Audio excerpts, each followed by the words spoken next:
Power. Sí, se ve. Ah, perfecto, buenísimo. Bueno, a ver.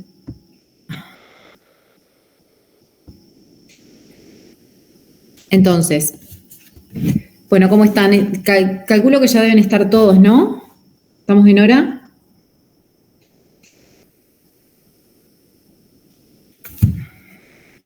¿Hola? Sí, estamos en hora. Ah, dale, Sí, bueno, sí. genial. Empezamos. El tema que nos toca hoy, que era un tema del miércoles, creo, o del martes, era infecciones urinarias. Bueno, para contarles que las infecciones del tracto urinario son una de las patologías infecciosas más frecuentes que vemos a diario en la consulta y es uno de los principales motivos por los que nosotros prescribimos o indicamos antibióticos, ¿sí?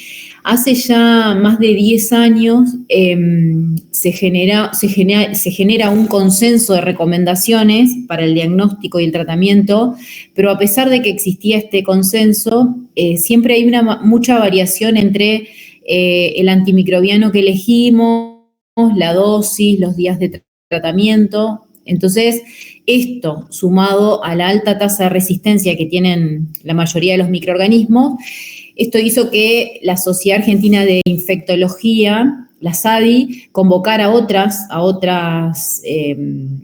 sociedades como la de ginecobstetricia, la de urología, para generar un nuevo consenso. Por eso es que yo les puse que existan nuevas recomendaciones, un nuevo consenso para el diagnóstico y tratamiento del adulto que padece infecciones urinarias. Esta clase, que yo la cambié, es de acuerdo al último consenso. Si ustedes entran a la página de la SADI, van a ver este último, que es el de la clase, y bueno, el anterior que yo les digo, que es del, no me acuerdo qué año, pero ya tiene más de 10 o 15 años seguro.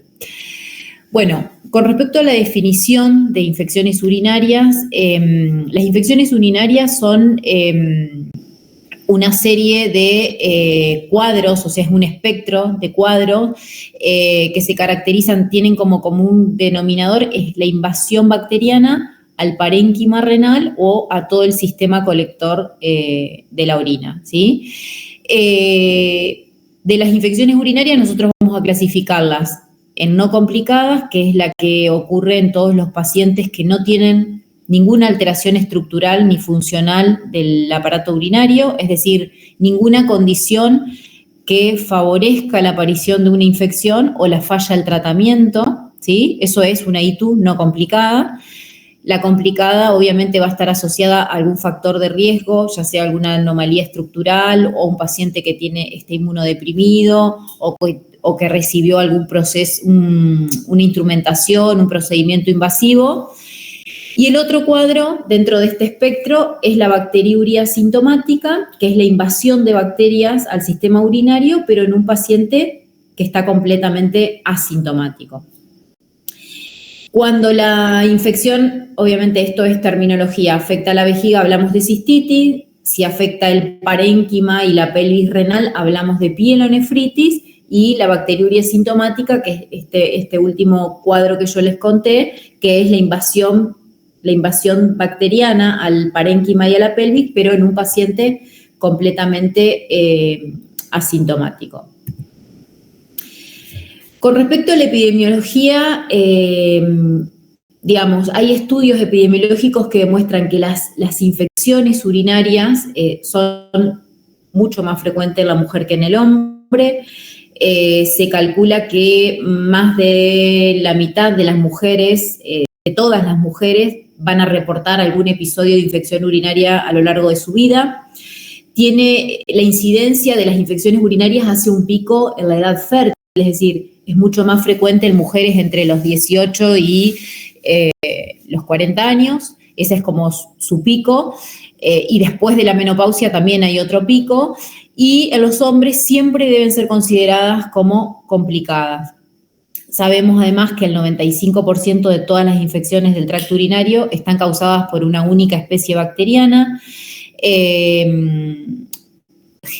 Habitualmente los bacilos gram negativos son los que mayormente están involucrados, sobre todo la Escherichia coli, en más del 80% de los cuadros está generado por este microorganismo, por esta bacteria. Le siguen los estafilococos saprophyticus, Klebsiella, Proteus, Enterococos, ¿sí? Pero sepan que más del 80% de los cuadros se dan por estos bacilos gram negativos, ¿sí? La Escherichia coli.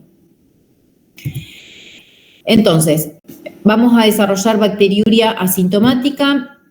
Definimos a bacteriuria asintomática como el desarrollo de un solo tipo de bacteria en la orina en un paciente que es asintomático, y se requieren al menos 2 urocultivos positivos para mujeres y un solo urocultivo positivo para un varón, con más de 10 a las 5 unidades formadoras de colonia, que puede estar acompañado por un sedimento urinario normal o activo, ¿sí?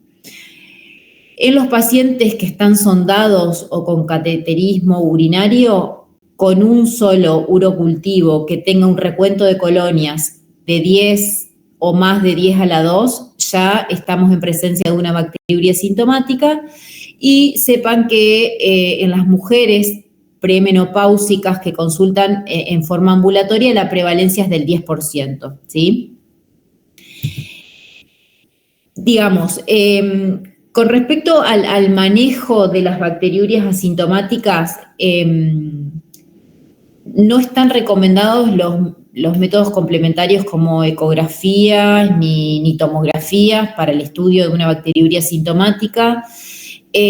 Sabemos que el tratamiento, hay varios estudios que hablan de tratar o no tratar. Bueno, ahora yo les voy a presentar algunas situaciones especiales donde sí tratar y donde no tratar la bacteriuria sintomática, porque no solo que no se demuestra una mejoría o un beneficio, ¿sí?, sino que favoreceríamos a la instalación o al crecimiento de la tasa de resistencia, ¿sí? Por ejemplo, las mujeres embarazadas sí se recomienda la búsqueda de bacteriuria sintomática. Generalmente el primer control se hace en la primera consulta prenatal, que ocurre entre la semana 12 y 16 del embarazo, y se repite trimestralmente cuando la gestante tiene otros factores de riesgo, ¿sí? Habitualmente se pide un urocultivo en todos los trimestres. Acá la guía habla de solo repetirlo cuando tiene factores de riesgo. Yo creo que hoy los obstetras, digamos, lo hacen en todos los trimestres, por lo menos un urocultivo debería tener. Algunos factores de riesgo que predispongan para una embarazada sería que sea portadora de alguna enfermedad renal o una trasplantada, o que tenga litiasis renal, o que tenga ya un antecedente o historia de pielonefritis a repetición o algún reflujo vésico ureteral, ¿sí? La prevalencia que tiene la bacteriuria sintomática es del 7% y constituye una indicación, o sea, siempre debemos tratarlas hasta negativizar el urocultivo, ¿sí? Hasta lograr la esterilización del urocultivo. Cuando no instauramos tratamiento, digamos, favorecemos el desarrollo de la cistitis, hasta en un 50% de pielonefritis, y esto, digamos, se ve favorecido, digamos, no culpa de la falta del tratamiento, sino que ocurren algunos cambios anatómicos y fisiológicos. Digamos, durante el embarazo hay una hidronefrosis fisiológica, esto lleva a una éstasis urinaria, hay dificultad para evacuar la vejiga porque hay menos tonicidad, y bueno, y hay otros factores asociados como la condición socioeconómica, puede ser una mujer diabética, condiciones que, digamos, predispongan a una mala evolución de esa bacteriuria sintomática si nosotros no la tratamos. Las opciones terapéuticas que tiene una embarazada con bacteriuria sería la nitrofurantoína, 100 miligramos cada 6 u 8 horas. Este fármaco hay que evitarlo en las últimas etapas del embarazo, ¿sí? Por el riesgo de anemia hemolítica en el feto. Otra opción podría ser cefalexina, 500 miligramos cada 6 u 8 horas, amoxi, también 500 miligramos cada 8 horas, amoxiclavulánico, 8,75 cada 12, y el Bactrim, que es TMS, trimetroprima sulfametoxazol. También esto hay que evitarlo durante el primer y último trimestre del embarazo, pero se puede usar. La recomendación sería utilizarlos por un ciclo de 4 a 7 días. Y la otra recomendación que les tengo que hacer es que 7 días posterior de haber terminado el tratamiento de la bacteriuria sintomática, habría que controlar con un urocultivo, ¿sí? Y luego se hace con el antecedente de la embarazada que tuvo una bacteriuria sintomática, hacer, 1 por mes. En caso de que persista positivo, luego de 2 tratamientos con antibiótico, lo que se debe administrar es una profilaxis antibiótica hasta terminar el embarazo, de acuerdo a los antibiogramas que venía teniendo esa embarazada, ¿sí? Otras poblaciones especiales que hay que tener presente con respecto a la bacteriuria sintomática sería un paciente diabético. Sabemos que los diabéticos tienen más prevalencia de tener bacteriuria asintomática, a pesar de que tengan un control metabólico excelente, con buenos niveles de glucemia, es una población más susceptible a la bacteriuria asintomática, pero el tratamiento de la bacteriuria asintomática en los diabéticos no demostró que reduzca los episodios de infecciones urinarias, es decir, tampoco la guía aconseja que se haga pesquisa o que la búsqueda de una bacteriuria sintomática en diabéticos. Sepan que son más susceptibles, pero no es que hay que buscarla sistemáticamente ni tratarla en esta población. Otra población de pacientes especial serían los que están institucionalizados o mayores de 65 años. La tasa de incidencia que tiene la bacteriuria sintomática está casi cercana al 50%, entre el 15 y el 50% de estos pacientes pueden tener. Y hay muchos estudios que han comparado grupos de pacientes tratados con antibióticos y tratados con placebo. Y la realidad es que no hay un aumento en la morbilidad de los pacientes que no recibieron antibióticos, es decir, los que fueron de la rama del placebo, no es que les fue peor.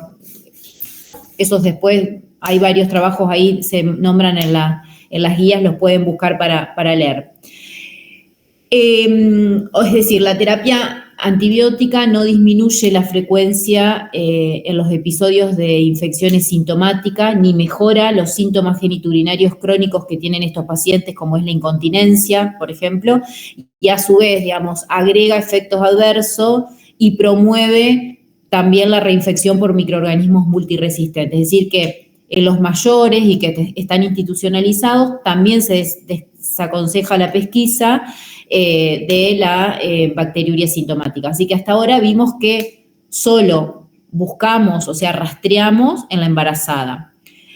Y los pacientes que tienen alteraciones del tracto urinario o que requieren un sondaje intermitente o que son sondados crónicos, por ejemplo, un paciente con una vejiga neurogénica, un paciente con espina bífida, o sea, una médula espinal, o una esclerosis múltiple, o una neovejiga, que habitualmente están permanentemente colonizados porque están con un cateterismo intermitente o con una sonda permanente, tampoco, se demuestra el beneficio de rastrear la bacteriuria asintomática.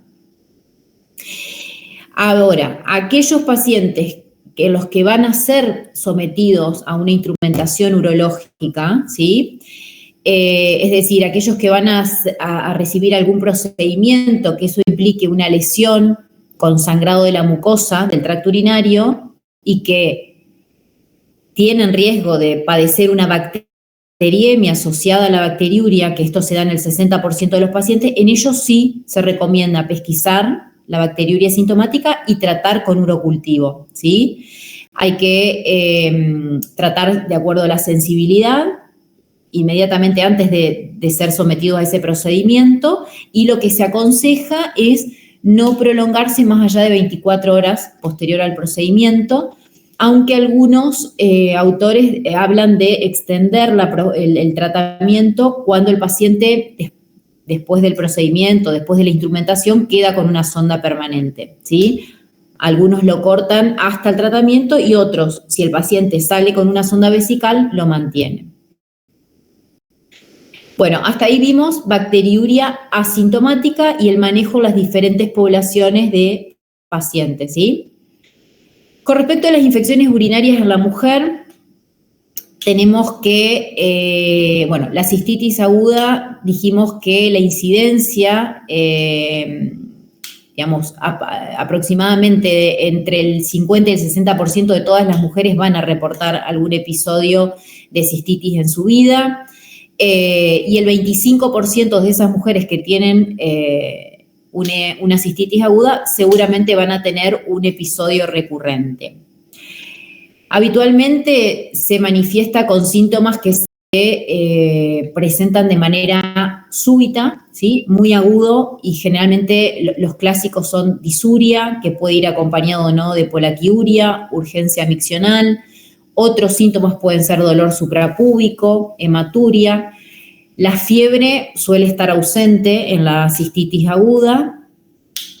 Y bueno, están reportados o escritos, factores de riesgo para este tipo de infección. Yo les dije que el pico de la incidencia de la cistitis aguda es la mujer en edad fértil, que es entre los 18 y los 40 años. Entonces, todo lo que tenga que ver con el acto sexual, relaciones sexuales frecuentes, una infección urinaria previa, ausencia, esto es todo. En realidad, después cuando hablemos de prevención, son factores que son modificables, ausencia de la micción tras las relaciones sexuales, como un factor mecánico el uso de diafragma, esto lo van a encontrar escrito como factores de riesgo. En realidad, cuando nosotros pensamos en el diagnóstico de una cistitis aguda, sepan que es una consulta muy, muy frecuente. Si nosotros tenemos una mujer que tiene síntomas claros, o sea, los síntomas clásicos de infección urinaria, disuria, polaquiuria, urgencia miccional, pujo, tenesmo, dolor suprapúbico, esos síntomas urinarios, en ausencia de síntomas vaginales, nosotros tenemos que interrogar si tuvo flujo, si tiene ardor, si tiene una lesión local, ¿sí? O sea, ante la presencia de síntomas urinarios clásicos y ausencia de síntomas vaginales, la probabilidad de que sea una ITU, la probabilidad diagnóstica es mayor al 80%. Esto supera el valor predictivo del sedimento urinario, es decir, de la tira reactiva, ¿sí? Y avala el inicio de un tratamiento empírico. En una mujer sana que no tiene factores de riesgo para una infección por un microorganismo resistente a los medicamentos, no es necesario hacer un cultivo para empezar un tratamiento ante el primer episodio de cistitis, ¿sí? Es decir, siempre es importante interrogar bien en cuanto a los síntomas, hacer diagnóstico diferencial de una vaginosis, una vaginitis. Entonces, esto nos avala a iniciar un tratamiento empírico sin tener que cultivar a la paciente. Esto lo tienen que tener presente porque va a ser una consulta muy frecuente en la guardia. Si es una mujer sana, no es diabética, no está embarazada, no refiere ninguna malformación estructural y tiene síntomas claros de infección urinaria, esto a mí me avala empezar el tratamiento. Entonces, el tratamiento para la cistitis aguda, el objetivo es la curación clínica y prevenir la recaída, y que generalmente esto se logra con un tratamiento corto, ¿sí? Las opciones, o sea, como primera opción tengo nitrofurantoína, la dosis también es 100 miligramos cada 6 horas por 5 días. Otra opción puede ser cefalexina, 500 miligramos cada 8 por 5 días. Y otra alternativa es la monodosis, o sea, la fosfomicina trometamol, que se hace única dosis 3 gramos, ¿sí? Cuando uno compara la fosfomicina versus nitrofurantoína, la fosfomicina resulta menos efectiva, ¿sí? Es más cómodo, es una sola dosis, tiene el componente trometamol que le produce un alivio inmediato al paciente, eso lo refieren siempre en la consulta, pero es menos efectiva, ¿sí? Entonces, por el potencial impacto que tiene, digamos, la resistencia, para no generar resistencia, se suele reservar la fosfomicina para cuando no hay otras opciones, ¿sí? Y otro dato importante es que las cifras nacionales de sensibilidad no favorecen el uso o no recomiendan el uso del Bactrim, de TMS, en forma empírica, ya que las resistencias acá locales superan el 20%, ¿sí? en la comunidad. Entonces, digamos, no se recomienda como primera opción. La pielonefritis aguda es el segundo cuadro infeccioso en la mujer. Es una infección grave que afecta parénquima y pelvis renal. La presentación clínica, digamos, tiene un espectro que puede ir desde un cuadro leve, caracterizado por disuria, hasta una urosepsis por gram negativos, ¿sí? Y es uno de los cuadros más frecuentes en los servicios de urgencia.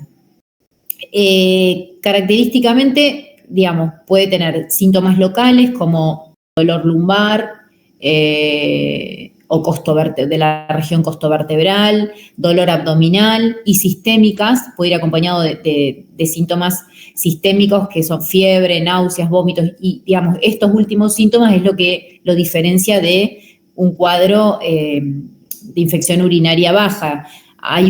A pesar de esto, hay un tercio de pacientes, ¿sí?, que solamente tienen síntomas de infección urinaria baja. Entonces, a estos cuadros nosotros los denominamos pielonefritis aguda, pielonefritis oculta, que son causa muchas veces de la elección de un antibiótico o de un esquema corto y habitualmente estas pacientes fracasan, ¿sí? Entonces, generalmente hay síntomas sistémicos, pero tienen que tener en cuenta que pueden faltar los síntomas sistémicos y puede tratarse de una pielonefritis oculta. Obviamente que el diagnóstico de certeza para la pielonefritis es el urocultivo. Yo le puse acá, les escribí un poco las recomendaciones que parecen tontas, pero a veces hay que hacerle al paciente en el consultorio. Cómo recolectar, cómo juntar, como la recolección la va a hacer el paciente. Tienen que insistir en las medidas. Si es una mujer, es necesario, aunque no esté menstruando, es necesario poner un tampón vaginal. Hay que hacer una higiene de toda la zona perineal con un jabón común, no jabones antisépticos, ni desinfectantes, ni alcohol. Luego de la higiene, descartar el primer chorro de orina, ¿sí? Y en la segunda porción de la micción, que sería el chorro del medio, es lo que se colecta en el tarrito estéril. Eso es con respecto a la obtención de la muestra, ¿sí? Es con una higiene, con tampón si es mujer. Bueno, si es el varón, hay que hacer una higiene correcta del meato, con retracción del prepucio, y chorro del medio es lo que se junta. Con respecto al transporte y a la conservación, lo que se recomienda es que el transporte sea rápido, digamos, dentro de los 40 minutos de que juntaste la orina, y tratar de llegar al laboratorio. Y que el laboratorio lo procese dentro de los primeros 30 minutos de recibida la muestra. Si no puede procesarlo, porque ese día hay más cosas en el laboratorio, lo ideal sería que quedara en una heladera a 4 grados, como máximo 48 horas. se puede guardar esa orina. Nosotros muchas veces, y les va a pasar cuando lleguen al hospital y vayan al laboratorio, es que van a ir a entregar una muestra y van a ver 14 tarros de orina que capaz que están toda la mañana ahí, pero bueno, eso es un detalle. Digamos, la recomendación de las guías es que se entregue dentro de los primeros 40 minutos de recolectada y que el laboratorio los procese dentro de los 30 minutos de recibido. Eso sería como lo ideal. ¿Cómo vamos a interpretar el resultado? Bueno, sabemos que dijimos que... Profe. Sí. ¿A usted le parece un cartelito ahí abajo que dice deje de compartir ocultar? Sí, ¿qué pongo? Si vos pones ocultar no pasa nada, tipo, no deja de compartir el Power. Así genial, ahí desapareció. Bueno. Entonces, sabemos que más del 95% de todos los cuadros de infección del tracto urinario son monomicrobianos, la mayoría de los cuadros. En el caso de que nosotros tengamos una flora polimicrobiana, bueno, acá nos habla de que hay un error en la recolección y esto hay que descartar la muestra. Cuando existen 2 uropatógenos y con un recuento de unidades formadoras de colonia, cuando hay 2 uropatógenos y el recuento de colonia da más de 10 a la 3, ahí jerarquizamos los 2 uropatógenos, ¿sí? Contaminación cuando se aíslan más de 2 gérmenes. Y si hay un germen que es uropatógeno y el otro no, se debe jerarquizar el uropatógeno, el otro se descarta. Cuando estamos en presencia de síntomas o el sedimento urinario tiene leucocituria, yo le pedí un urocultivo y me da más de 10 a la 4 unidades formadoras de colonia, eso es una infección urinaria, ¿sí? Con más de 10 a la 5 unidades formadoras de colonia y sin síntoma, estamos en presencia de bacteriuria sintomática. Entre 10 a la 3 y 10 a la 4 sin síntomas, yo tengo que repetir el estudio, y entre 10 a la 2 y 10 a la 3 sin síntoma es una contaminación, ¿sí? Sepan que hay causas de falsos positivos o negativos de urocultivo. Un falso positivo podría ser la contaminación por flujo o una orina que no se refrigeró o se envió tarde al laboratorio. O si yo usé un jabón contaminado, un antiséptico contaminado, eso también puede dar un falso positivo o algún error del laboratorio, ¿sí? Y los falsos negativos es un paciente tratado previamente con algún antibiótico, algún arrastre del antiséptico, una obstrucción uretral completa, los pH o muy ácidos o muy alcalinos de la orina, una orina isostenúrica con una densidad muy baja, que esto habitualmente a los pacientes con enfermedad renal crónica hay que pedirle al laboratorio que use campos enriquecidos porque esto puede dar un falso negativo y capaz que el paciente está infectado, pero al ser una orina con baja densidad no podemos cultivar. Gérmenes inusuales, a veces cuando la sospecha es grande de una infección urinaria hay que pedir para gérmenes atípicos, y cuando, no se hace una retención suficiente, menor a 3 horas, puede también dar un falso negativo.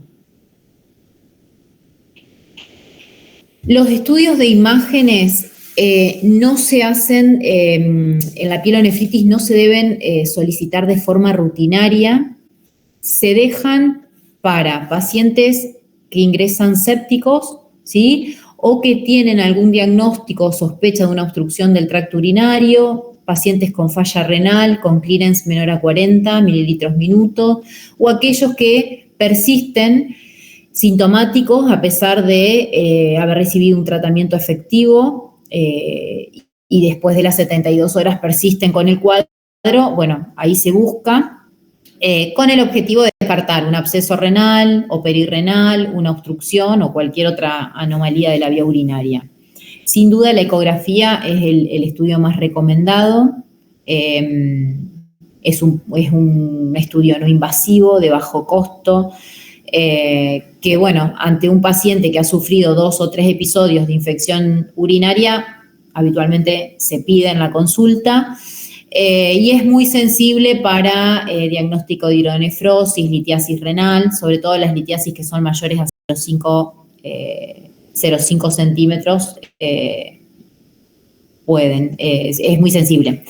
Y de acuerdo a los resultados que arroja la ecografía, bueno, se puede optar por un urograma excretor o una tomografía, ¿sí? Por ejemplo, sobre todo si se sospecha de una obstrucción, de una colección supurada, renal o perirrenal, la ATAC es muy sensible. Respecto a los hemocultivos, no se realizan tampoco de forma rutinaria ante la sospecha de una pielonefritis porque, digamos, el resultado del hemo no es que va a cambiar el tratamiento de la pielonefritis. Sí es útil para el diagnóstico de pacientes con alta prevalencia de bacteriuria asintomática o sujetos que recibieron tratamientos antibióticos, ¿sí? Pacientes que ya fueron medicados. La tasa de los hemocultivos positivos va a variar entre menos del 10 y más del 50% según el paciente, ¿sí? Es decir, se acerca más al 50% si son pacientes con una enfermedad grave, un paciente oncológico, inmunodeprimido, o tiene una obstrucción urinaria, o es un anciano, pero en general hay bajo rescate de los hemocultivos y no se hace de manera rutinaria a un paciente con pielonefritis. Obviamente que si es un paciente que entra séptico, chocado, con el antecedente de una ITU, bueno, obviamente se recultiva y ahí sí se hace el cultivo, si no, no.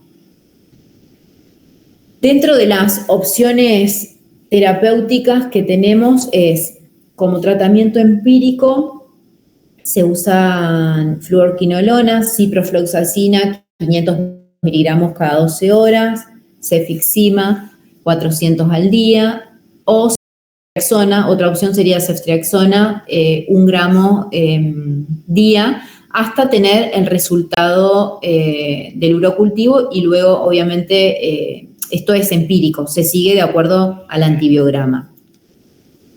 Si persisten síntomas graves o hay presencia de síntomas graves, inestabilidad hemodinámica, el paciente no tolera, por ejemplo, la ciprofloxacina que yo le di, bueno, hay que internarlo y se inicia el tratamiento por vía parenteral. Las opciones podrían ser ceftriaxona, 1 gramo por día, cefazolina, 1 o 2 gramos cada 8 horas, y amicacina, 1 gramo por día. Hay que observar la evolución y obviamente luego se puede continuar una vez que el paciente se estabiliza clínicamente y yo tengo el resultado del urocultivo, bueno, se sigue de manera ambulatoria.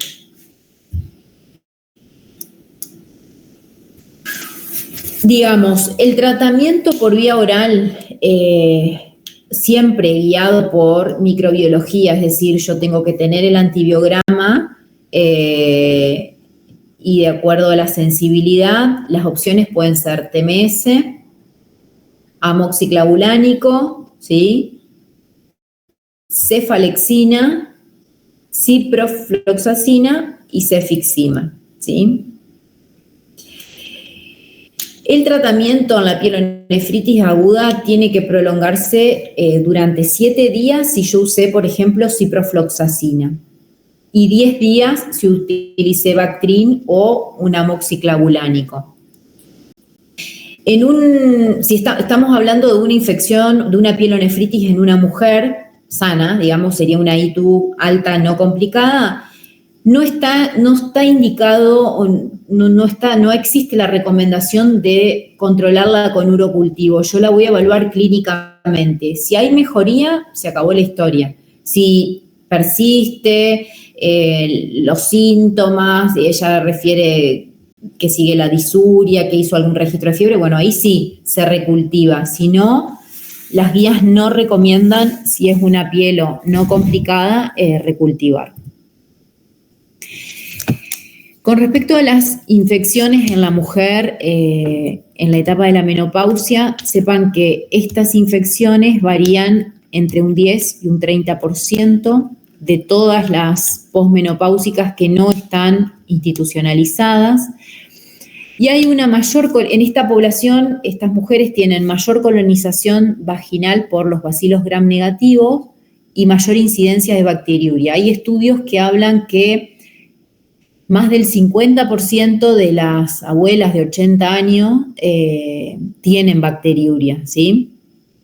Y todos estos hallazgos microbiológicos están asociados a los cambios que ocurren en ese grupo etario, es decir, en las abuelas desaparecen los lactobacilos, entonces esto cursan con una elevación del pH, hay atrofia del epitelio del uretral, del plexo suburetral, tienen un residuo posmiccional porque sufren cambios hipotónicos en la contractilidad del detrusor, son abuelas que habitualmente tienen prolapsos, colpoceles, cistoceles, rectoceles, ¿no? Que ayudan, digamos, o favorecen a obstrucciones parciales de la vía urinaria. Entonces, todos estos factores ambientales, digamos, tanto de la mucosa como mecánicos, favorecen a que estén más colonizadas y con bacteriuria, ¿sí? La infección urinaria en la mujer menopáusica, bueno, tiene un espectro clínico, es decir, puede variar desde algo muy tonto, digamos, de tener signos y síntomas que tienen mujeres jóvenes, disuria, polaquiuria, dolor suprapúbico, ¿sí? Hasta cuadros que parecen neurológicos, que cursan con confusión, letargo, delirio, son abuelas que se pierden, que pueden tener alguna febrícula, anorexia. Entonces, muchas veces cuando se presenta así, que parece más neurológico el cuadro, esto nos dificulta el tratamiento, habitualmente nos dificulta el diagnóstico, habitualmente ponemos un tratamiento erróneo, ¿sí? Y esto lleva a la falla en la evolución del cuadro. ¿Cómo diagnosticamos? Primero con un sedimento urinario, debería mostrar más de 10 glóbulos blancos por campo, y en el urocultivo los puntos de corte para una cistitis es más de 10 a la 3 unidades formadoras de colonia, para una pielonefritis más de 10 a la 4, y la bacteriuria sintomática es igual que para el resto de la población, digamos, es el hallazgo de una especie bacteriana con más de 10 a las 5 unidades formadoras de colonia en 2 urocultivos consecutivos.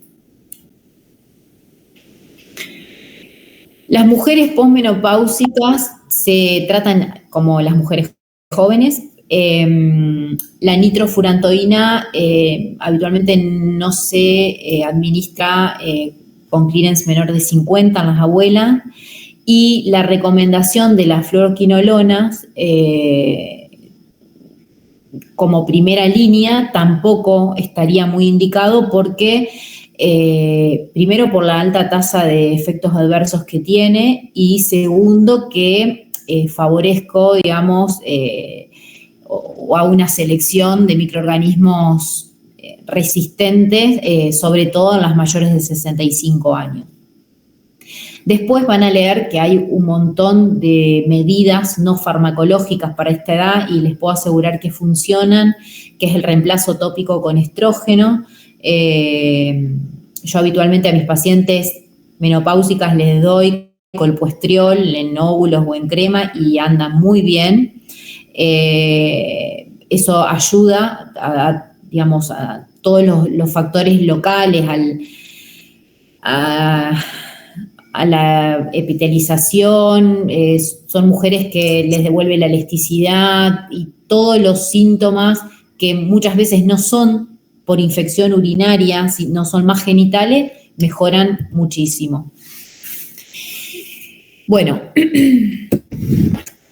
las infecciones urinarias recurrentes las vamos a definir como un cuadro en el que se presentan 3 episodios en el año o más de 2 episodios en los últimos 6 meses, ¿sí? Es algo frecuente en la consulta. Los estudios muestran que hay un 44% de las pacientes que tienen un episodio de cistitis aguda van a tener una recurrencia, ¿sí? Generalmente esto ocurre dentro de los primeros 3 meses posteriores a ese primer episodio. Hay medidas para disminuir la frecuencia de los episodios que están asociados a los factores de riesgo que yo les conté hace un ratito, que es evitar la retención de orina y promover la micción poscoito, evitar el uso de diafragmas o las cremas espermicidas como métodos anticonceptivos, evitar el estreñimiento. Les va a caer a la consulta mujeres que dicen, no, porque yo me tomé las pastillas de arándano. La verdad que no hay estudios, los estudios en realidad hasta los desaconsejan o no los recomiendan porque no tienen mucha eficacia terapéutica y además, los toman un tiempito y los dejan, lo cual no pueden ser valorados porque, es un tratamiento prolongado y cuando se hace de manera prolongada la tasa de abandono es grande. Y por otro lado producen interacciones con anticoagulantes como la warfarina. Bueno, los estrógenos tópicos, como les dije, en óvulos, crema, anillos vaginales, disminuyen el número de infecciones urinarias cuando se compara con el grupo de mujeres que no reciben nada, que recibe placebo, disminuye, o sea que tienen un efecto beneficioso, yo los indico siempre. En las últimas guías se describen unas moléculas que se llaman de manosa, ¿sí? Los manócidos son moléculas biodisponibles que se dan vía oral y tienen un efecto de inhibición, es decir, sobre la adhesión de la bacteria al urotelio, ¿sí? Hay un estudio que demostró que administrando 2 gramos de D-manosa al día, esto redujo la recurrencia de las infecciones urinarias y tiene un efecto similar a lo que se observa con el tratamiento profiláctico con la nitrofurantoína. Obviamente incrementar la hidratación a todos las pacientes, nosotros le decimos que tiene que aumentar la ingesta de líquido. Hay un estudio que evaluó, sobre todo en mujeres posmenopáusicas, al incrementar 1,5 litros de su consumo de agua habitual, una reducción hasta del 50% del número de cistitis, ¿sí? Y además se prescribieron mucho menos antibióticos, o sea que tomar agua beneficia. Cuando todo lo anterior, todas las medidas, corregir el estreñimiento, la micción poscoito, todo lo que nombramos, el estrógeno local, no funciona, bueno, pasamos a el tratamiento farmacológico y hay 3 maneras de hacer prevención en las ITUS recurrentes, que es cuando la mujer presenta más de 3 episodios de infección urinaria en el año, se puede indicar un tratamiento antibiótico a bajas dosis. Habitualmente yo doy nitrofurantoína, puede ser Bactrim, y el fin o el objetivo, yo doy 100, esto no se los anoté, pero se indican 100 miligramos, vienen cápsulas de 100 miligramos todas las noches, por ejemplo. Yo lo doy entre 3 y 6 meses. Hoy las guías hablan de que se puede dar hasta 12 meses, hasta 1 año. Pero el fin de esta profilaxis continua es decolonizar el periné y la flora entérica, ¿sí? Y la elección, la opción de TMS o nitrofurantoína, muchas veces hay que basarse en los resultados del urocultivo que tenga esa mujer o los datos epidemiológicos local. Esa es una forma, la profilaxis continua, cuando tiene más de 3 episodios en el año. Otra forma es que la mujer se administre un antibiótico postcoito cuando la mujer identifica, y esto se saca en la consulta, uno habla con la mujer, si la mujer identifica que claramente aparece el síntoma posterior al acto sexual, bueno, ella puede utilizar TMS, nitrofurantoína, norfloxacina, cefalexina como única dosis ahí posterior al coito, ¿sí?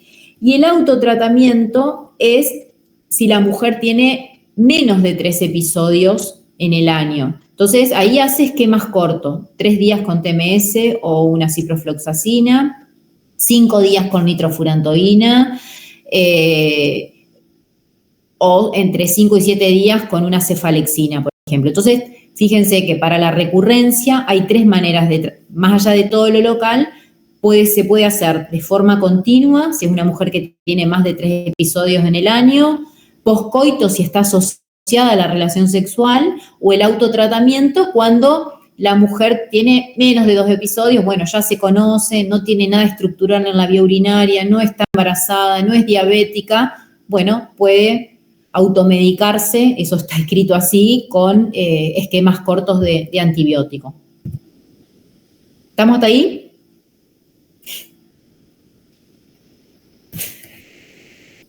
¿Alguien quiere hacer una pregunta hasta acá? Voy muy rápido. Por mí está bien, profe. Bueno, genial. Entonces, vimos bacteriuria sintomática en las diferentes poblaciones de pacientes, vimos infecciones en la mujer, cistitis, pielonefritis en la posmenopáusica y vimos la recurrente, ¿sí? Ahora vamos a ver las infecciones urinarias en la embarazada. Ya vimos que tenemos que pesquisar la bacteriuria sintomática y tratarla siempre en la embarazada. La infección urinaria durante el embarazo es una patología bastante común, después de la anemia es como lo más frecuente, tiene una incidencia del 8%, convirtiéndose en una de las complicaciones infecciosas más frecuentes de la gestación. Tiene, digamos, el mayor riesgo empieza a las 6 semanas de gestación y hace un pico entre la semana 22 y 24.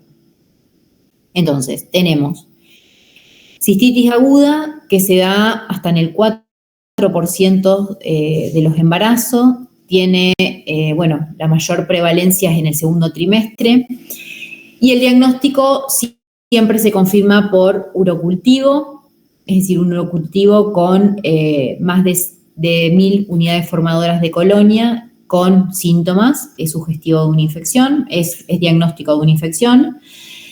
En pacientes con síntomas de cistitis y urocultivos negativos siempre hay que buscar un síndrome uretral, hay que buscar clamidia, micoplasma, ureaplasma, ¿sí? Y eso es con el primer chorro de la orina o con un hisopado cervical. Siempre hay que investigar si la mujer tiene síntomas y el uro es negativo. Dentro de las opciones empíricas que tiene una embarazada, obviamente esto después se ajusta según la sensibilidad del antibiograma, lo más seguro es usar cefalexina, 500 miligramos cada 8, la nitrofurantoína, que se usa 100 miligramos cada 6 horas. Esto hay que evitarlo en un embarazo a término o en el trabajo de parto, genera hemólisis en el feto. Y la fosfomicina como única dosis también puede usarse. En cuanto a la duración del tratamiento, bueno, se prefieren esquemas cortos, 7 días, ¿sí? Esto es para exponer lo menos posible al feto de los efectos adversos que puedan tener los antibióticos. O sea, son eficaces los tratamientos cortos y la monodosis, obviamente que la única droga que se usa con monodosis es la fosfomicina, trometamol. esto es una recomendación de que hay que hacer urocultivo de control en la embarazada, ¿sí? Dentro de los 15 días después de haber completado el tratamiento y mensualmente después de, o sea, hasta finalizar el embarazo. En caso de que recidiva esa embarazada con una nueva infección urinaria, nosotros tratamos de acuerdo a un nuevo antibiograma, y si la embarazada presentó luego de 2 tratamientos completos persiste la cistitis, lo que se hace es una profilaxis antibiótica como la no embarazada. Es decir, esto se mantiene la profilaxis hasta terminar el embarazo. Con respecto a la pielonefritis en la embarazada, bueno, aparece hasta en el 4% de todas las gestaciones, puede aumentar a un 6% si es una embarazada en que no se realizó una pesquisa de bacteriuria asintomática. Cerca del 90% de todas las pielos aparecen entre el segundo y el tercer trimestre y hasta en el puerperio. La pielonefritis en el embarazo es una enfermedad grave. Alrededor del 20% puede desarrollar complicaciones. Las complicaciones de una pielo puede ser un shock séptico, una anemia hemolítica, un absceso renal, una insuficiencia renal aguda. Es decir, son pacientes que se complican de verdad. Es un cuadro grave, ¿sí? Y entre el 10 y el 20% de las pacientes puede existir bacteriemia, pero no hay evidencia de que un hemocultivo positivo implique peor pronóstico o requiere un tratamiento diferente. De todas formas, los hemocultivos se guardan o se reservan para pacientes que entran graves, que entran sépticos. Es lo mismo que para la no embarazada, ¿sí? O pacientes que tengan alguna comorbilidad o en las que hay una falta de respuesta al tratamiento inicial. Es decir, ¿es grave? Sí, es grave. ¿El 20% se puede complicar? Sí. Con sepsis, anemia hemolítica, insuficiencia renal aguda, son cuadros graves. Un síndrome de distrés respiratorio del agudo, o sea, son pacientes que se pueden complicar. ¿Hasta el 20% puede tener hemocultivos positivos? Sí, pero esto no habla del mal pronóstico ni de que haya que cambiar el tratamiento. Y tampoco se hace de rutina los hemocultivos, solamente yo los voy a reservar para pacientes sépticas o que tengan comorbilidades, que sea una trasplantada, que tenga algo estructural o que falle el tratamiento inicial. Dentro de las opciones terapéuticas para la pielonefritis tenemos ceftriaxona, 1 o 2 gramos. Ahí está puesto así, 1 o 2 gramos. Se opta por 2 gramos cuando está avanzado el embarazo, hay mayor peso corporal, es decir, el volumen de distribución es mayor. Bueno, se puede hacer 2 gramos en 24 horas, endovenoso o intramuscular. En caso de que sea una alérgica beta-lactámico, se puede utilizar gentamicina o estrionam. Y si después de 72 horas la paciente permanece afebril, estable, yo lo paso a vía oral, de acuerdo a lo que me vino en el antibiograma, y completamos 10 días, desde que se puso afebril, 10 días de tratamiento.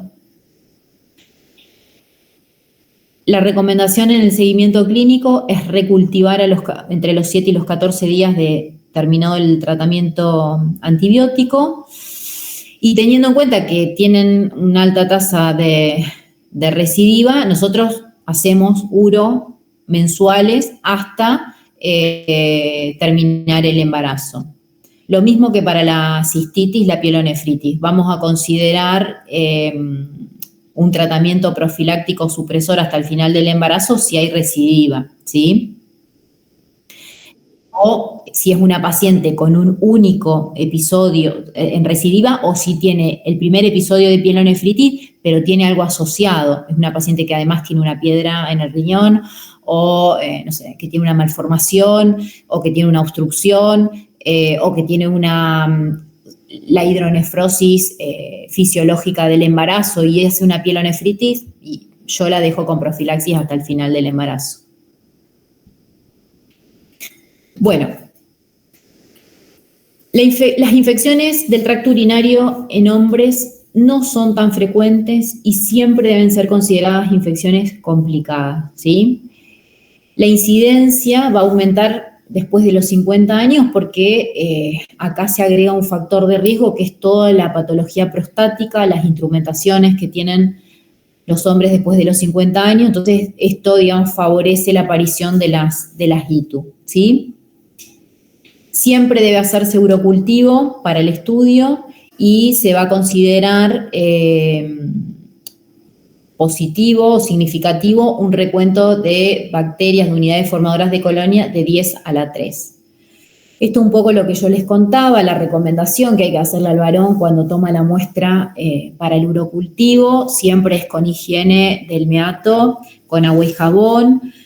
Se obtiene también la muestra, la muestra es del chorro del medio, retrayendo el prepucio, lo cual, digamos, es una maniobra que a veces tiene dificultades, sobre todo para los ancianos, los abuelos, y algo que hay que tener en cuenta es que para los pacientes que tienen incontinencia de orina, que esto es frecuente, la muestra debería ser tomada con colocación, obviamente con la higiene, la preparación, pero con una sonda transitoria, una K30. Obviamente que esto no lo hace el paciente solo en el baño, o sea, hay que indicárselo por enfermería y se toma, esa sería la forma correcta. Bueno, con respecto al, nosotros dijimos que es una ITU que debe ser considerada complicada. Entonces, esto siempre conduce a que nosotros busquemos problemas estructurales en la vía urinaria. Aunque los estudios de imágenes solamente se reservan para cuando hay fracaso terapéutico, cuando el varón tiene una recurrencia temprana de los síntomas o que persiste con una hematuria, ¿sí? Esto que a mí me esté hablando de que hay algo estructural o algo urológico mayor. Entonces, en ese caso, lo estudio con imágenes. Antes no, a pesar de que sea una ITU complicada la del varón, yo me voy a reservar los diagnósticos por imágenes si hay fracaso terapéutico, si hay una recurrencia temprana, si persiste con una hematuria o si yo estoy sospechando de que tiene alguna patología vesical, por ejemplo. Obviamente que el método complementario de elección es la ecografía renal, ¿sí? Es muy sensible para evaluar obstrucciones y eventualmente a veces guiar intervenciones, y se complementa de acuerdo a la ecografía con la tomografía, ¿sí? Para el tratamiento en el varón, bueno, va a estar dirigido a la sensibilidad local, a los antecedentes que tenga ese varón, digamos, el uso de antibióticos previo, si fue un paciente que tuvo un cateterismo, una instrumentación de la vía urinaria, si tiene alguna obstrucción, una patología prostática, ¿sí? Entonces, todas esas cosas hay que tenerlas en cuenta a la hora de pensar en el antibiótico. Y, bueno, las bacteriurias asintomáticas, esto no sé si se los dije al principio, pero tampoco requieren un tratamiento en el varón. Dentro de las opciones terapéuticas, fíjense que son las mismas que para la mujer. Nitrofurantoína, 100 miligramos cada 6 durante 7 días, un acéfalo de primera, cefalexina, 500 cada 8 durante 7 días, o la fosfomicina trometamol, también en monodosis. La pielonefritis en el varón se puede tratar ambulatoriamente con cipro, ceftriaxona o cefixima. Y si requiere internación por intolerancia, por falla en el tratamiento, por lo que sea, se opta por la ceftriaxona o amikacina 10 días. Obviamente, lo mismo que para la mujer, una vez que está estable, afebril, recibió el tratamiento parenteral 48 o 72 horas, se pasa a vía oral y se completa 10 días. Con respecto a las prostatitis, vamos a ver ahora la prostatitis aguda y crónica. Es una patología urológica, es la más común antes de los 50 años y la tercera en los mayores de 50. La mayoría de las prostatitis bacterianas son consecuencia de una infección del tracto urinario y hay factores de riesgo que es instrumentación del tracto urinario, una estrechez uretral, una uretritis, generalmente las uretritis por gérmenes asociados a infecciones de transmisión sexual. Las prostatitis agudas son menos del 1% de todas las prostatitis bacterianas. Generalmente están causadas por una infección uretral ascendente o porque el varón tiene un reflujo intraprostático. El diagnóstico de la prostatitis bacteriana aguda siempre es ante la presencia de síntomas urinarios y prostáticos, ¿sí? Con repercusión sistémica, y se utiliza casi el uro y hemocultivo como métodos de investigación etiológica. ¿Qué voy a hacer con este paciente? Bueno, en realidad el estado, si lo voy a internar o no, hospitalizar, depende del estado en el que esté el paciente. Si es un paciente que está descompensado, con mucha sintomatología sistémica, voy a optar por un tratamiento parenteral. Y el tratamiento por vía oral, obviamente una vez que se encuentra en recuperación, estable hemodinámicamente, afebril, hasta una vez que él se estabiliza, 4 semanas. Y los 2 antibióticos que recomiendan las guías para iniciar el tratamiento es ceftriaxona, 1 o 2 gramos, intravenoso o intramuscular, y la genta, ¿sí? La falta de respuesta clínica en las primeras 36 horas de tratamiento a mí me debe hacer sospechar la presencia de un absceso, y los factores de riesgo para la presencia de un absceso prostático sería un paciente que tiene manoseada la vía urinaria, es decir, tuvo un cateterismo, digamos, es un paciente o que tuvo una manipulación uretral o es un inmunodeprimido. Entonces, digamos, no todas las prostatitis bacterianas agudas evolucionan mal y a un absceso. Tiene que haber algún factor en el huésped que favorezca ese cuadro. Las crónicas complican el 5% de todas las agudas, aunque pueden ocurrir sin una afección aguda previa, ¿sí? Acá lo que ocurre es que hay una formación como una biopelícula de bacterias y los cálculos prostáticos. Esto hacen o favorecen a que la infección persista, y esto lleva además a una resistencia bacteriana. Y el tratamiento, por este motivo, suele ser un desafío, es decir, hay poca inflamación tisular, está esa biopelícula, ¿sí? Entonces hay poca inflamación de la glándula, lo cual dificulta la penetración de los antibióticos, condicionando la alta tasa de recidiva. Si bien el tratamiento de las prostatitis bacterianas crónicas son las fluoroquinolonas por 4 o 6 semanas, han mostrado curas cercanas al 70%, hay, digamos, una creciente resistencia y además se han reportado, digamos, los reportes de efectos adversos las desaconsejan, ¿sí? Es decir, habría que reconsiderar el uso de la fluoroquinolona, igual que lo que veíamos en las infecciones urinarias. Cambia el espectro de resistencia y además está asociada a múltiples efectos adversos. Algunos estudios lo que avalan es el uso de fosfomicina. Se usan 3 gramos por día por 1 semana, ¿sí? Luego se pasa a 3 gramos cada 48 horas por 16 semanas, ¿sí?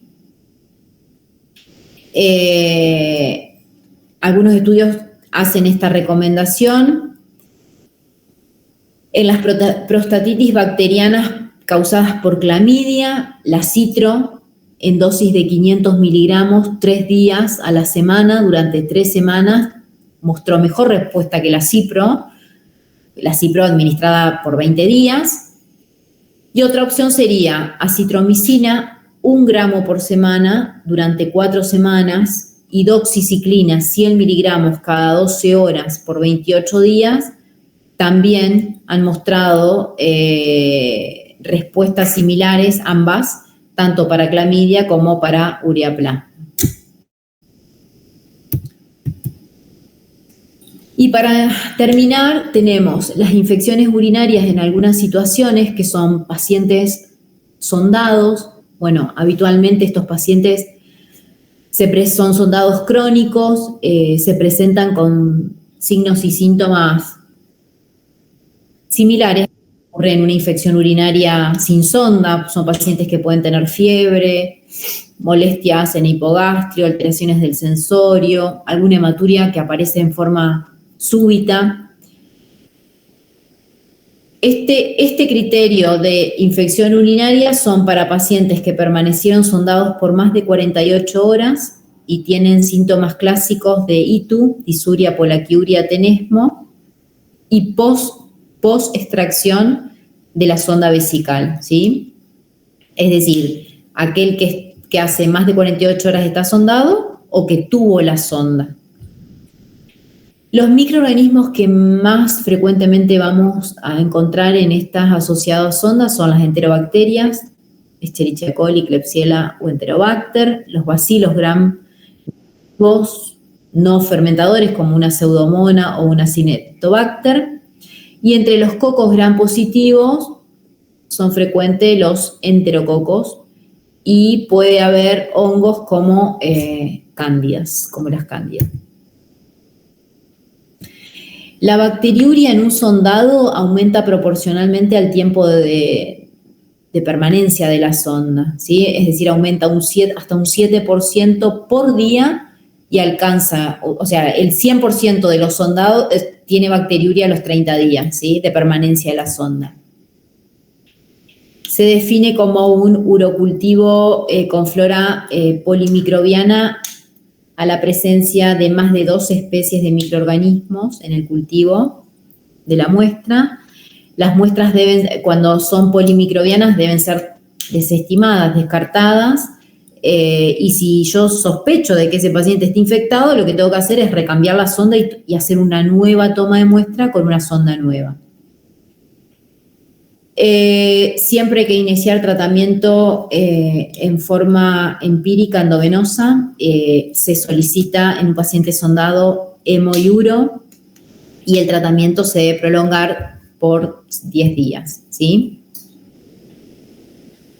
El tratamiento, con respecto al tratamiento, en el caso de que el cuadro clínico requiera una terapia empírica, yo voy a elegir el antibiótico de acuerdo a los datos epidemiológicos, al patrón que tengo, digamos, de gérmenes prevalentes, de las resistencias locales, que haya, por ejemplo, en una unidad, en la sala donde está internado o en una unidad de terapia intensiva, ¿sí? Voy a tener en cuenta todo lo microbiológico, es decir, del patógeno habitual, de la resistencia, como el factor individual de cada paciente, es decir, si tiene antecedentes de que recibió antibióticos previamente, de que estuvo internado los últimos 3 meses, es decir, que yo puedo estar pensando que es un germen multiresistente o intrahospitalario, todas esas cosas a la hora de elegir el antibiótico empírico hay que pensarlos. Entonces, en caso de tratarse de un paciente sin factores de riesgo, podría usar una cefalosporina de tercera generación, o piperacilina tazobactam o alguna aminoglucósido. En caso de que yo sospeche de enterobacterias BLE, ¿sí? O porque tuve rescate o porque, bueno, en esa opción uso aminoglucósidos o carbapenémicos, meropenem, imipenem, ¿sí? En caso de que sea una enterobacteria KPC, digamos, productora de carbapenemasa, puedo optar por colistin, fosfomicina y amicacina. Todos estos bichos que yo les estoy nombrando se ven, ahora son bastante habituales en las unidades de internación. Con respecto al paciente inmunocomprometido, al que habitualmente vemos los nefrólogos, son los trasplantados renales, son pacientes muy susceptibles a infecciones urinarias, tienen una alta incidencia, es decir, el 80% de los pacientes puede tener una bacteriuria. El riesgo de ITU es mayor al 30% en los primeros 3 meses posterior al trasplante. Van a ver que todos los trasplantados tienen profilaxis, se hace con TMS o quinolonas, habitualmente están con TMS durante un año, y un urocultivo positivo es con más de 10 a la 2 unidades formadoras de colonia. Bueno. Chicos, ahora me voy a salir de la presentación.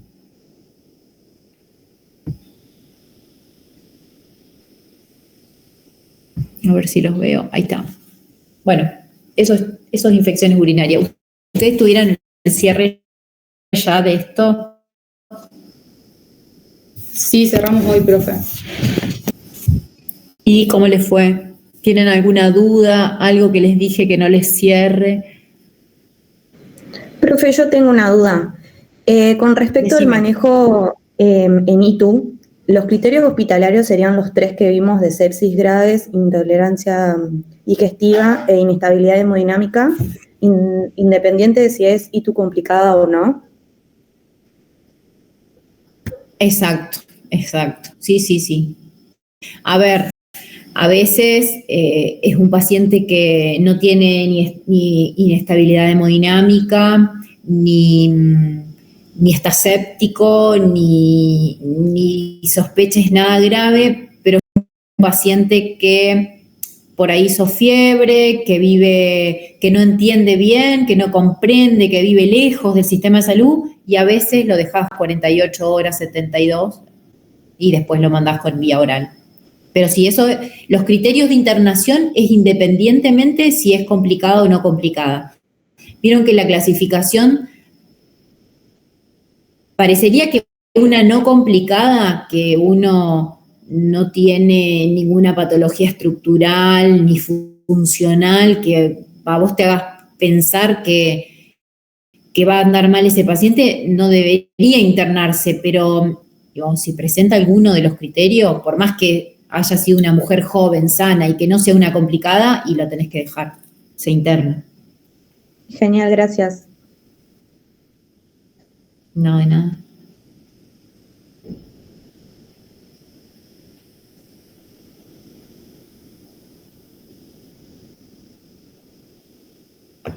¿Qué les dieron? ¿Un caso clínico hoy o cómo cierran ustedes? Sí, era un caso clínico, profe. Y a partir de ahí salen un montón de disparadores para hablar de los temas que nos tocaban en la unidad. Ajá. Bueno, esta clase que yo les conté recién está sacada del último consenso de la SADI, de ITU. Yo, si ustedes quieren, se las paso a la clase, pero la realidad es que todo lo que les dije es el consenso que está actualizado.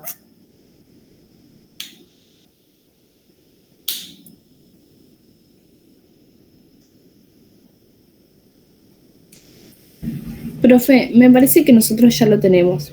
Porque creo que es el que está subido al campus. O por lo menos yo leyendo su Power coincidía toda la información, digamos. Bueno, dale, genial. Sí, es que yo creo que en algún momento, calculo que el año pasado ya di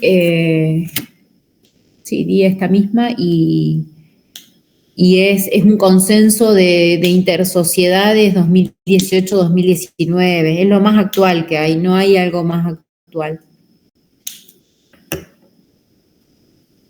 ¿Les llegó la clase de RC?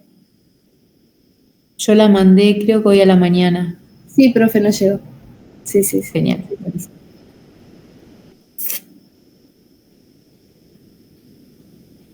Bueno, chicos, muy viernes de noche. Deben estar recansados.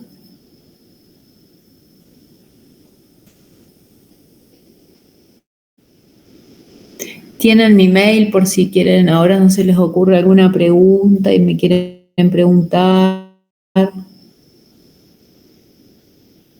Es un tema, infecciones urinarias, es un tema que lo van a ver todo el tiempo, independientemente de la especialidad que haga cada uno, porque es una consulta súper frecuente, súper frecuente. Yo antes de ser nefróloga fui generalista, digamos, hice esa especialidad antes de nefro y nada, estar en la guardia es como el flemón dentario y la disuria son dos síntomas que todo el tiempo, como el abuelito que lo traen desorientado y resulta que era una infección urinaria, es algo que lo van a ver siempre.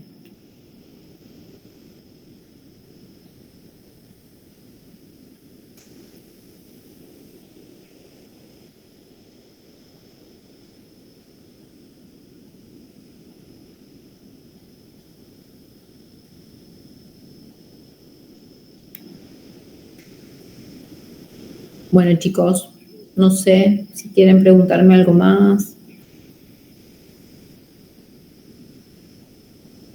De mi parte no, profe, quedó muy claro todo. De mi parte también, profe. Gracias. Bueno, no, por favor, nos vemos. Gracias, profe. Gracias. Gracias.